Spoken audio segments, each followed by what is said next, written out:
चार धामों के नाम बता सकते हैं? ये क्वेश्चन यूपीएससी के इंटरव्यू या रिटन एग्जाम में पूछ लिया जाता है। चार धाम सुनने में तो लगता है एक ही जगह है, लेकिन एक्चुअली में ये दो अलग पिलग्रिमेजेस हैं। तो अब इन दोनों को अलग अलग करके समझते हैं। तो सबसे पहले बात कर लेते हैं बड़े चार धाम। तो चलते हैं 8th सेंचुरी में एक महान फिलोसफर थे आदि शंकराचार्य जी, जिन्होंने पूरे भारत को एक धार्मिक धागे में पिरोया। उन्होंने सोचा था कि ऐसा पिलग्रिमेज सर्किट बनाओ जो देश के चारों कॉर्नर को जोड़े, और यही बना बड़े चार धाम, एक national unity project disguised as a pilgrimage. उनका मोटिव बस एक ही था, spiritual unity of India across all 4 directions. आप जानते हैं चार साइट्स को वो कहाँ कहाँ पर है और किस किस को डेडिकेट करती हैं। जो नॉर्थ में बद्रीनाथ, जो उत्तराखंड में, जो मंदिर डेडिकेट करता है लॉर्ड विष्णु को।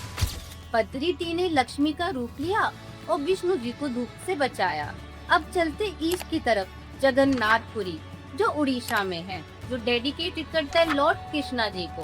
कृष्णा, सुभद्रा और बलराम ये तीनों एक साथ है। अब चलते हैं साउथ में, रामेश्वरम जो है तमिलनाडु में, जो डेडिकेट करता है लॉर्ड शिव जी को। भगवान राम ने लंका जाने से पहले यहाँ शिवलिंग स्थापित की।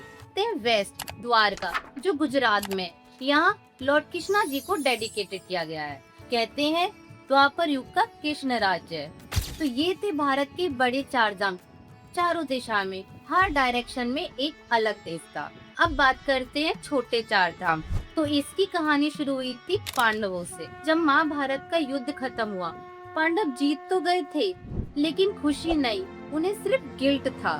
तो इतना खून हुआ, इतने मरे, उसके बाद उन्हें शिव जी से माफी मांगनी थी। तो वो हिमालय में आए और जो यात्रा उन्होंने शुरू की, आज वही बन गया छोटे चार धाम। इस चार धाम का सीक्वेंस क्लॉकवाइज चलता है, वेस्ट टू ईस्ट। जानते छोटे चार धाम की चार साइड।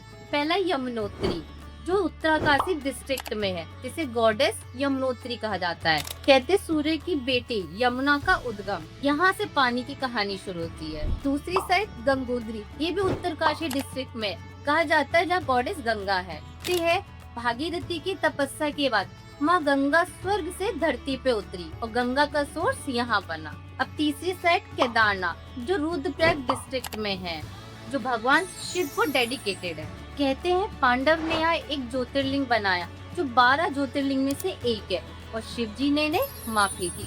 फोर्थ साइड बद्रीनाथ, इसे कहा जाता है विष्णु जी का मेडिटेशन स्पॉट। ये वो साइड है जो बड़े चार धाम छोटे चार धाम दोनों में कॉमन है। छोटे चार धाम से रिलेटेड एक और कहानी है। छोटे चार धाम 20th सेंचुरी में बड़े पॉपुलर हुए, और ऐसा क्यों? और इसका कनेक्शन 1962 इंडो चाइना वॉर से है।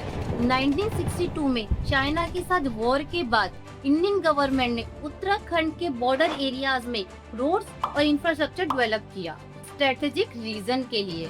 इसी डेवलपमेंट की वजह से हिमालयन पिलग्रिमेज सर्किट कॉमन लोगों के लिए भी एक्सेसिबल हो गया। पहले तो सिर्फ हार्डली पिलग्रिमेज जाते थे, अब सब जा सकते हैं, और अब जाते भी हैं। और यहीं से छोटे चार धाम की पॉपुलैरिटी और बढ़नी शुरू हुई। तो छोटा सा यही डिफरेंस, बड़े चार धाम मतलब पूरा भारत, और छोटे चार धाम सिर्फ उत्तराखंड में। इन बड़े और छोटे चार धाम को याद करने की ट्रिक मैंने एक PDF में दी है, आप डिस्क्रिप्शन पे क्लिक करें और वहाँ से PDF डाउनलोड करते हैं।